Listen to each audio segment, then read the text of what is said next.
നിങ്ങൾ എത്ര ശ്രമിച്ചാലും ഹാപ്പി ആകാൻ പറ്റുന്നില്ലേ? എന്തോ ഉള്ളിൽ നിന്ന് ഒരു ഭാരം പോലെ തോന്നുന്നുണ്ടോ? സത്യത്തിൽ പ്രശ്നം നിങ്ങളുടെ ജീവിതത്തിൽ സംഭവിക്കുന്ന കാര്യങ്ങൾക്കല്ല, പിന്നെയോ പ്രശ്നം ചില ആളുകൾക്കാണ്. ചിലരോട് സംസാരിക്കുമ്പോൾ തന്നെ നമുക്ക് തോന്നും, ഷോ വേണ്ടായിരുന്നു എന്ന് നിങ്ങൾക്ക് എപ്പോഴെങ്കിലും തോന്നിയിട്ടുണ്ടോ? ഉണ്ടെങ്കിൽ കമൻറ്റ് ബോക്സിൽ എസ് എന്ന് അറിയിക്കണം കേട്ടോ. ഇന്നത്തെ ടോപ്പിക് എന്ന് പറഞ്ഞാൽ ഹാപ്പി ആയിട്ടിരിക്കാൻ വേണ്ടി നമ്മൾ ആദ്യം ഒഴിവാക്കേണ്ട 5 ആളുകളെക്കുറിച്ചാണ്. നമ്മുടെ ലൈഫിൽ എന്തുകൊണ്ടാണ് നമുക്ക് ഹാപ്പിനെസ് ഇല്ലാത്തത് എന്ന് നമ്മൾ വളരെയധികം ശ്രദ്ധയോടുകൂടി ചിന്തിക്കണം. കാരണം ചിലർ വിചാരിക്കും എൻ്റെ ഈ പ്രശ്നങ്ങൾ കൊണ്ടാണ് എനിക്ക് ഹാപ്പി ആയിട്ടിരിക്കാൻ പറ്റാത്തത് എന്ന് വിചാരിക്കും. പക്ഷെ അതല്ല കാര്യം.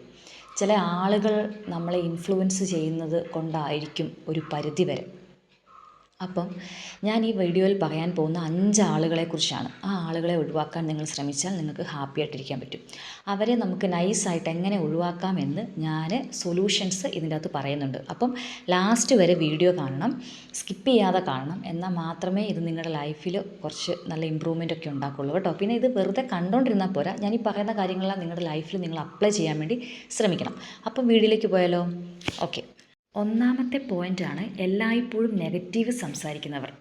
നിങ്ങൾ ഒരു നല്ല കാര്യം പറഞ്ഞാൽ പോലും അവർ പറയുന്നത് അത് നടക്കില്ല, നിന്നെക്കൊണ്ട് അതൊന്നും പറ്റില്ല, വെറുതെ എന്തിനാ സമയം കളയുന്നത്, വേറെ വല്ല പണിയും നോക്ക്, അങ്ങനെയൊക്കെ പറയുന്നവരുണ്ടോ നിങ്ങളുടെ ലൈഫിൽ?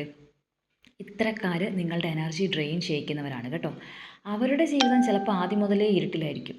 വെറുതെ ആവശ്യമില്ലാത്ത ഓരോ കാര്യങ്ങളൊക്കെ പറഞ്ഞ് നമ്മളെയും കൂടെ ആ ഒരു റേഞ്ചിലേക്ക് കൊണ്ടുപോകും. എന്തിനാണ് വെറുതെ ഇവരുടെ വായിലൊക്കെ ഇരിക്കുന്ന ഓരോ കാര്യങ്ങൾ കേട്ടിട്ട് നമ്മുടെ ലൈഫ് നമ്മൾ കൊണ്ട് നശിപ്പിക്കുന്നത്, അല്ലേ? എന്താണ് അതിന് ചെയ്യേണ്ടത്?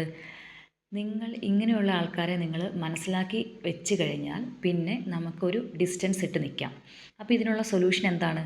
അവരുടെ ചർച്ചകളിലൊന്നും പങ്കെടുക്കാൻ പാടില്ല. മിക്കവാറും നെഗറ്റീവ് തന്നെയായിരിക്കും. മിക്കവാറും നല്ല ഇങ്ങനെയുള്ള ആൾക്കാർ ഫുൾ ടൈം നെഗറ്റീവ്സ് ആയിരിക്കും സംസാരിക്കുന്നത്. അപ്പം അവരുടെ ചർച്ചകളിലൊന്നും പങ്കെടുക്കാതിരിക്കുക. ഇനി അഥവാ പെട്ടുപോകുവാണെങ്കിൽ അവരിപ്പോൾ കൊണ്ടുവരുന്ന ടോപ്പിക്ക് എങ്ങനെയൊക്കെ ട്വിസ്റ്റ് ചെയ്ത് വേറൊരു ടോപ്പിക്കിലേക്ക് കൊണ്ടുപോകാൻ പറ്റുമോ എന്ന് ശ്രമിക്കുക.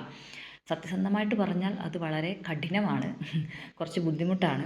ട്വിസ്റ്റ് ചെയ്ത് പോയാലും അവർ കറങ്ങിത്തിരിഞ്ഞ് ആ ടോപ്പിക്കിലേക്ക് തന്നെ വരും. പിന്നെ നമുക്ക് പറ്റിയ പണി എന്ന് പറഞ്ഞാൽ എത്രയും പെട്ടെന്ന് അവിടുന്ന് സ്കൂട്ടാകുക എന്നുള്ളതാണ്. എന്തെങ്കിലുമൊക്കെ കാര്യം പറഞ്ഞിട്ട് വേഗം അവിടുന്ന് രക്ഷപ്പെട്ടു പോവുക. എന്തിനാണ് നമ്മുടെ ലൈഫ് വേറൊരാളുടെ കയ്യിൽ കൊണ്ടു കൊടുക്കുന്നത്, അല്ലേ? അവക്കിട്ട് കളിക്കാനുള്ളതാണോ നമ്മുടെ ലൈഫ്? നമ്മുടെ ലൈഫ് എങ്ങനെ വേണമെന്ന് നമ്മളല്ലേ തീരുമാനിക്കേണ്ടത്? ഹാപ്പി ആയിട്ടിരിക്കണോ? അത് നമ്മളാണ് ചിന്തിക്കേണ്ടത്. ഞാൻ ഹാപ്പി ആണെങ്കിൽ ഞാനാണ് തീരുമാനിക്കേണ്ടത്. അതുകൊണ്ട് ഇപ്പം ഈ നിമിഷം തീരുമാനിക്കുക. ഇങ്ങനൊരു വ്യക്തി നിങ്ങളുടെ ലൈഫിലുണ്ടെങ്കിൽ ഉറപ്പായിട്ടും അവരെ അങ്ങ് നൈസായിട്ട് റിമൂവ് ചെയ്യുക കേട്ടോ. രണ്ടാമത്തെ പോയിൻ്റാണ് നിങ്ങളെ വിലമതിക്കാത്തവർ. നിങ്ങൾ എത്ര സ്നേഹിച്ചാലും എത്ര സഹായിച്ചാലും അവർ നിങ്ങളെ വിലമതിക്കില്ല.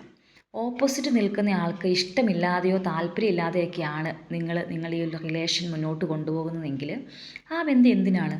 അത് നിങ്ങളെ മെൻ്റലി ടയേർഡാക്കത്തേ ഉള്ളൂ. ഒരു കാര്യം ഓർക്കുക, റെസ്പെക്റ്റ് ചോദിച്ച് വാങ്ങേണ്ടതല്ല, അത് നാച്ചുറലി നമുക്ക് കിട്ടേണ്ടതാണ്. ശരിക്കും പറഞ്ഞിട്ടുണ്ടെങ്കിൽ നിങ്ങളോട് ഇഷ്ടമുള്ള ആൾ, നിങ്ങളോട് നല്ല താല്പര്യമുള്ള ഒക്കെ ആളാണെങ്കിൽ നിങ്ങൾ ഒരു കാര്യം പറഞ്ഞാൽ അതിന് 100% സപ്പോർട്ട് ചെയ്ത് നീ ചെയ്തോ, ഞാനുണ്ട് കൂടെ, അല്ലെങ്കിൽ നീ ഇങ്ങനെ ചെയ്തോ, നിനക്കത് പറ്റും, ഉറപ്പായിട്ട് നിനക്കത് കിട്ടും, നീ ട്രൈ ചെയ്യ്, അങ്ങനെയൊക്കെ പറഞ്ഞ് നമ്മളെ ഒരു പോസിറ്റീവ് തലത്തിലേക്ക് കൊണ്ടുപോകുന്നവരായിരിക്കും റിയലായിട്ടും നമ്മുടെ കൂടെ സപ്പോർട്ട് ചെയ്ത് നിൽക്കുന്ന ആൾക്കാർ. അത് അവരുടെ ഒരു സ്നേഹവും അവരുടെ ഒരു എന്താ പറയുക റെസ്പെക്റ്റൊക്കെ എന്ന് പറഞ്ഞാൽ വളരെ സത്യസന്ധമായിരിക്കും. അതല്ലാതെ എന്ത് പറഞ്ഞാലും നെഗറ്റീവ് മാത്രം പറയുന്നവരാണെങ്കിൽ അങ്ങനെയുള്ള ആൾക്കാരെ കൂടെ കൂട്ടരുത്. നിങ്ങൾ ജയിച്ച് കാണാൻ അല്ലെങ്കിൽ വിജയിച്ച് കാണാൻ ഇഷ്ടമില്ലാത്തവരായിരിക്കും അങ്ങനെയൊക്കെ ചെയ്യുന്നത്. അതിനായിട്ട് നമ്മൾ എന്താണ് ചെയ്യേണ്ടത്? ഇങ്ങനെയുള്ള ആൾക്കാരെ നമുക്ക് എങ്ങനെ മാറ്റി നിർത്താം? ഫസ്റ്റ് നമ്മൾ ചെയ്യേണ്ടത് ബൗണ്ടറീസ് സെറ്റ് ചെയ്യണം. ഒരു പരിധിക്കിപ്പുറം ആരെയും അടുപ്പിക്കരുത്. നമ്മുടെ പേഴ്സണൽ കാര്യത്തിൽ ഒരു അഭിപ്രായം പറയാനോ എന്തെങ്കിലും ഒരു തീരുമാനം എടുക്കാനോ ഒന്നും വേറൊരാളെ കൊണ്ടല്ല അതൊന്നും ചെയ്യിക്കേണ്ടത്. നമ്മുടെ കാര്യം നമ്മളാണ് തീരുമാനിക്കേണ്ടത്. ഞാൻ എൻ്റെ കാര്യത്തിൽ എന്തൊക്കെ ചെയ്യണം എന്ന് ഞാനാണ് തീരുമാനിക്കേണ്ടത്. ഒരു കാര്യം വന്നാൽ, ഒരു പ്രശ്നം വന്നാൽ, ഒരു ഡിസിഷൻ എടുക്കേണ്ട ഒരു അവസ്ഥ വന്നാൽ അത് വേറൊരാളല്ല ചെയ്യേണ്ടത്, ഞാനാണ് ചെയ്യേണ്ടത്. മനസ്സിലായോ? അപ്പം രണ്ടാമത് എന്ന് പറഞ്ഞിട്ടുണ്ടെങ്കിൽ നിങ്ങൾക്ക് വാല്യൂ തരുന്ന ആളുകളെയാണ് നിങ്ങൾ തിരഞ്ഞെടുക്കേണ്ടത്. എന്ത് പറഞ്ഞാലും അത് പറ്റത്തില്ല, അത് പറ്റത്തില്ല എന്ന് പറയുന്ന ആൾക്കാരെ നിങ്ങൾ കൂടെ കൂട്ടിയിട്ടുണ്ടെങ്കിൽ അത് നിങ്ങളുടെ ഒരു കാര്യങ്ങളും നടക്കത്തില്ല. അതല്ലാതെ നിങ്ങളെ സപ്പോർട്ട് ചെയ്ത് നീ അങ്ങനെ ട്രൈ ചെയ്യ്, നീ ഇങ്ങനെയൊന്ന് ചെയ്ത് നോക്കൂ, നിനക്കത് സാധിക്കുമെന്നൊക്കെ പറഞ്ഞ് നമ്മളെപ്പോഴും സപ്പോർട്ട് ചെയ്ത് നമ്മുടെ കാര്യങ്ങൾക്ക് നമ്മൾ പറയുന്ന ഓരോ വാക്കിനും വാല്യൂ തന്ന് നമ്മുടെ കൂടെ നിൽക്കുന്നവരെ വേണം നമ്മൾ കൂടെ കൂട്ടാൻ വേണ്ടി കേട്ടോ. ഓക്കെ, മൂന്നാമത്തെ പോയിൻ്റാണ് എല്ലായ്പ്പോഴും കമ്പയർ ചെയ്യുന്നവർ. കമ്പാരിസൺ എന്ന് പറഞ്ഞിട്ടുണ്ടെങ്കിൽ വളരെ ഡേഞ്ചറായിട്ടുള്ളൊരു കാര്യമാണ് കേട്ടോ. നമ്മുടെ ഹാപ്പിനെസ്സിൻ്റെ ഒരു ശത്രുവാണ് കമ്പാരിസൺ എന്ന് പറഞ്ഞിട്ടുണ്ടെങ്കിൽ. കമ്പാരിസൺ എന്ന് പറഞ്ഞാൽ ശരിക്കും എന്താണ്? നമ്മുടെ ലൈഫ് വെച്ച് നമ്മൾ വേറൊരാളുടെ ലൈഫുമായിട്ട് കമ്പയർ ചെയ്യുന്നു. അപ്പം അവിടെ എന്നാ സംഭവിക്കുകയെന്ന് ചോദിച്ചാൽ നമ്മൾ നെഗറ്റീവ്സ് മാത്രമേ കാണുള്ളൂ, നമുക്കില്ലാത്തത് മാത്രമായിരിക്കും നമ്മൾ കാണുക.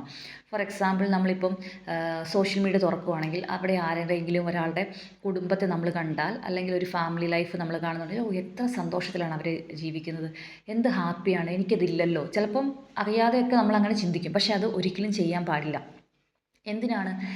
നമ്മൾ ഈ സോഷ്യൽ മീഡിയയിൽ കാണുന്നൊന്നും അല്ല അവരുടെ ജീവിതം അല്ലേ. ഒരുപാട് വ്യത്യാസങ്ങളുണ്ടാകും. ചുമ്മാ ഇങ്ങനെ കാണിക്കാൻ വേണ്ടി, റീച്ചിനൊക്കെ വേണ്ടി ഓരോരുത്തർ ഓരോ കാര്യങ്ങളൊക്കെ ചെയ്ത് കൂട്ടുന്നു, അത്രയേ ഉള്ളൂ. പിന്നെ പ്രശ്നങ്ങളില്ലാത്ത ലൈഫ് എന്താണ്, എവിടെയാണുള്ളത്? പ്രശ്നങ്ങളില്ലെങ്കിൽ ഒരു ത്രില്ലൊക്കെ ഉണ്ടാവുമോ മുമ്പോട്ട് പോകാൻ വേണ്ടി അല്ലേ? അപ്പോൾ അല്ല. അപ്പോൾ എന്താ ചെയ്യേണ്ടതെന്ന് ചോദിച്ചിട്ടുണ്ടെങ്കിൽ ഇതിനുള്ള സൊല്യൂഷൻ എന്താണ്? കമ്പയർ ചെയ്യാം. എങ്ങനെയുള്ളവരുമായിട്ടാണ്? നമുക്ക് നമ്മളെ തന്നെ കമ്പയർ ചെയ്യാം. അതെങ്ങനെയാണ് നമ്മൾ നമ്മളെ തന്നെ കമ്പയർ ചെയ്യുന്നത്? ഫോർ എക്സാമ്പിൾ ഞാനിപ്പോൾ വിചാരിക്കുക എൻ്റെ കഴിഞ്ഞ വർഷം എങ്ങനെയായിരുന്നു, അതിൽ നിന്ന് എന്ത് മാറ്റമാണ് എനിക്ക് വന്നിരിക്കുന്നത്? ഒരുപാട് മാറ്റങ്ങൾ വന്നിട്ടുണ്ട്, ഇന്ന കാര്യങ്ങളൊക്കെ ചേഞ്ചായി. അത് പോസിറ്റീവാണോ അത് നെഗറ്റീവാണോ എന്ന് ചിന്തിക്കുക. ഓക്കെ, അങ്ങനെ നമുക്ക് കമ്പയർ ചെയ്ത് കഴിഞ്ഞ വർഷത്തിൽ നിന്നും ഒരു കുറച്ചുകൂടെ നല്ല ഇമ്പ്രൂവായി നമുക്ക് ഈ ഒരു വർഷത്തെ മുന്നോട്ട് കൊണ്ടുപോകാം. അങ്ങനെയാണ് കമ്പാരിസൺ നടത്തേണ്ടത്. അല്ലാതെ നമ്മുടെ അയൽവക്കത്തുള്ള ആൾക്കാരെ നോക്കിയോ, നമ്മുടെ കൺമുൻപിൽ കാണുന്ന ആൾക്കാരെ നോക്കിയോ, അല്ലെങ്കിൽ സോഷ്യൽ മീഡിയ കണ്ടിട്ടോ അല്ല നമ്മുടെ ലൈഫ് വേറൊരു ലൈഫുമായിട്ട് കമ്പയർ ചെയ്യാൻ വേണ്ടി പാടില്ല. അത് വളരെ തെറ്റാണ് കേട്ടോ. അടുത്ത പോയിൻ്റാണ് ഗോസിപ്പ് ആൻഡ് ഡ്രാമ ക്രിയേറ്റ് ചെയ്യുന്നവർ. ഇത്തരക്കാർക്ക് സമാധാനം ഇഷ്ടമേ ആയിരിക്കുകയില്ല. അവർക്ക് പ്രശ്നങ്ങൾ ഉണ്ടാക്കിക്കൊണ്ടേയിരിക്കണം, ഗോസിപ്പുകൾ ഇങ്ങനെ പറഞ്ഞുകൊണ്ടേയിരിക്കണം. അതിന് മാത്രമേ ഇഷ്ടം ഉണ്ടാവുള്ളൂ, അവർക്ക് അതിന് മാത്രമേ സമയം ഉണ്ടാവുള്ളൂ.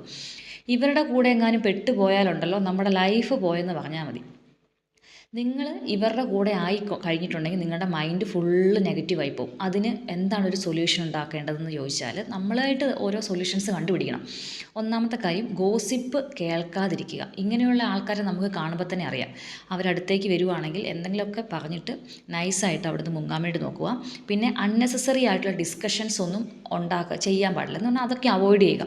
അവരെന്തെങ്കിലുമൊക്കെ കാര്യം പറഞ്ഞുകൊണ്ട് വരുവാണെങ്കിൽ വളരെ സിമ്പിളായിട്ടൊന്ന് ചിരിച്ച് കാണിച്ചിട്ട് വളരെ എന്താ പറയണ്ടേ, നൈസായിട്ട് അവിടുന്ന് രക്ഷപ്പെട്ടു പോകുക. അതേ ഉള്ളൂ മാർഗ്ഗം. ഇവരുടെ കൈ പെട്ട് കഴിഞ്ഞാൽ പിന്നെ നമുക്ക് ഊരിപ്പോകലിൽ കുറച്ച് പണിയാണ്. അപ്പം എന്ത് ചെയ്യണം? നമ്മൾ പരമാവധി പെടാതിരിക്കുക. ഇനി അഥവാ അറിയാതെങ്ങാനും പെട്ടുപോയാൽ വളരെ നൈസായിട്ട് അവിടുന്ന് ഓടിക്കണം. കാരണം ഇതെന്തിനാണ് ഇങ്ങനെയൊക്കെ പറയുന്നത് വെച്ചാൽ ഇതൊക്കെ വളരെ ഡേഞ്ചറാണ്. നമ്മൾ അറിയാതെ നമ്മുടെ ലൈഫിലേക്ക് വരുന്ന കാര്യങ്ങളാണ് ഇതെല്ലാം അല്ലേ. ഇത് നമ്മുടെ ലൈഫിൽ ഒരുപാട് ഇമ്പാക്റ്റ് ഉണ്ടാക്കും. അതുകൊണ്ടാണ് ഇങ്ങനത്തെ കാര്യങ്ങളൊന്നും ചെയ്യരുതെന്ന് പറയുന്നത് കേട്ടോ. അഞ്ചാമത്തെ പോയിൻ്റ് എന്താണെന്ന് നോക്കിയാലോ? നിങ്ങളെ കൺട്രോൾ ചെയ്യാൻ ശ്രമിക്കുന്നവർ എന്ന് പറഞ്ഞാൽ നമ്മൾ വിചാരിക്കും, ചില ആൾക്കാർ നമ്മളോട് അത് ചെയ്യരുത്, ഇത് ചെയ്യരുത്, അങ്ങനെ നടക്കരുത്, ഇങ്ങനെ നടക്കരുത്, അങ്ങോട്ട് പോകരുത്, അവിടെ പോയി സംസാരിക്കരുത്, ഇവിടെ സംസാരിക്കരുത്, അങ്ങനെ എന്ന് വേണ്ട എന്തൊക്കെയോ ഇങ്ങനെ പറയും. അരുത് എന്ന് പറയാൻ വേണ്ടി മാത്രമായിരിക്കും അവർ ചിലപ്പോൾ നമ്മുടെ അടുത്ത് വാ തുറക്കുന്നത്. അപ്പം ഇതൊക്കെ കാണുമ്പോൾ നമ്മൾ വിചാരിക്കും നമ്മളോടുള്ള കെയറിങ് ആണ്, ഭയങ്കര കെയറാണ്, ഇവളെപ്പോലെ വേറെ ആരും ഇല്ലല്ലോ എൻ്റെ കാര്യങ്ങളൊക്കെ ചിന്തിക്കാമെന്ന് വിചാരിക്കും. പക്ഷേ അങ്ങനെയല്ല.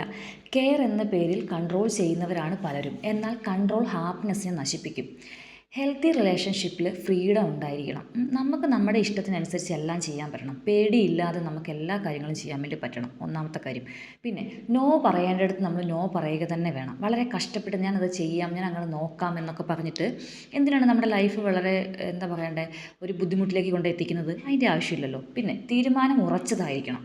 ആരെങ്കിലും എന്തെങ്കിലും പറയുന്നത് കേട്ടിട്ട് നമ്മൾ എടുത്തൊരു തീരുമാനത്തെ അത് പെട്ടെന്ന് തന്നെ ചേഞ്ച് ചെയ്യാൻ വേണ്ടിയിട്ടുള്ളൊരു അവസ്ഥയിലേക്ക് കൊണ്ട് എത്തിക്കരുത്. നിങ്ങളൊരു കാര്യത്തിൽ തീരുമാനം എടുത്തോ, അതിൽ ഉറച്ചു നിൽക്കണം. വേറെ ആര് പറഞ്ഞാലും അതിലൊരു മാറ്റം നിങ്ങൾക്കുണ്ടാകരുത്. പിന്നെ നിങ്ങളെപ്പോഴും യുണീക്കായിരിക്കണം. വളരെ വ്യത്യസ്തമായിട്ടുള്ള ആളുകളാണ് അല്ലേ. അങ്ങനെ ആയിരിക്കണം നമ്മുടെ ലൈഫ് എപ്പോഴും. ഹാപ്പി ആകാൻ വേണ്ടി പുതിയ ആളുകളെ തേടിയെടുത്ത് നമ്മൾ നമ്മുടെ കൂടെ നടക്കേണ്ടതൊന്നുമില്ല. പലപ്പോഴും ചില ആളുകളെ നമ്മൾ ഒഴിവാക്കിയാൽ മതി. നിങ്ങളുടെ പീസ് പ്രൊട്ടക്റ്റ് ചെയ്യാൻ വേണ്ടിയിട്ട് സെൽഫിഷ് അല്ല, അത് സെൽഫ് റെസ്പെക്റ്റാണ്. ചില ആൾക്കാരെ ഒഴിവാക്കുമ്പോൾ നമ്മൾ വിചാരിക്കും അയ്യോ അത് കഷ്ടമായിപ്പോയി, അങ്ങനെ ചെയ്യണ്ടായിരുന്നു എന്ന്. പക്ഷേ നിങ്ങളുടെ സമാധാനമാണ് നിങ്ങൾക്ക് വലുതെങ്കിൽ ചില ആൾക്കാരെ ഒഴിവാക്കുന്നതിൽ ഒരു തെറ്റുമില്ല. ഓക്കെ. പിന്നെ ഈ വീഡിയോ കാണുന്ന നിങ്ങളോടാണ്, ഇവയിൽ പറഞ്ഞ ഏതെങ്കിലും തരത്തിലുള്ള ആളുകൾ നിങ്ങളുടെ ലൈഫിൽ ഉണ്ടോ? ഉണ്ടെങ്കിൽ കമൻറ്റ് ബോക്സിൽ എഴുതി അറിയിക്കണം കേട്ടോ. ഉണ്ടെങ്കിൽ ഉണ്ടെന്ന് പറയുക. 1 ആണോ 2 ആണോ 3 ആണോ 4 ആണോ അതോ 5 ആണോ എന്ന് കമൻറ്റ് മാത്രം, നമ്പർ മാത്രം കമൻറ്റ് ചെയ്താൽ മതിയേ. പിന്നെ ഈ വീഡിയോ നിങ്ങൾക്ക് ഹെൽപ്ഫുൾ ആകുവാണെങ്കിൽ ഒന്ന് ലൈക്ക് ചെയ്തേക്കണേ. അതുപോലെ തന്നെ വേറെ ആർക്കെങ്കിലുമൊക്കെ ഇതൊരു മാറ്റം ഉണ്ടാക്കുമെന്ന് നിങ്ങൾക്ക് തോന്നുന്നുണ്ടെങ്കിൽ അവർക്കൊന്ന് ഷെയർ ചെയ്ത് കൊടുക്കണേ. പിന്നെ ഇത് സബ് ചെയ്യാതെയാണ് നിങ്ങളെൻ്റെ ചാനലിൽ ഇതുപോലെ കണ്ടുകൊണ്ടിരിക്കുന്നതെങ്കിൽ, വീഡിയോസ് വാച്ച് ചെയ്യുന്നതെങ്കിൽ ഒന്ന് സബ് ചെയ്ത് സപ്പോർട്ട് ചെയ്യണം. പിന്നെ ഇന്നത്തെ വീഡിയോ എല്ലാവർക്കും ഇഷ്ടപ്പെട്ടെന്ന് വിചാരിക്കുന്നു. Thank you all. Take care.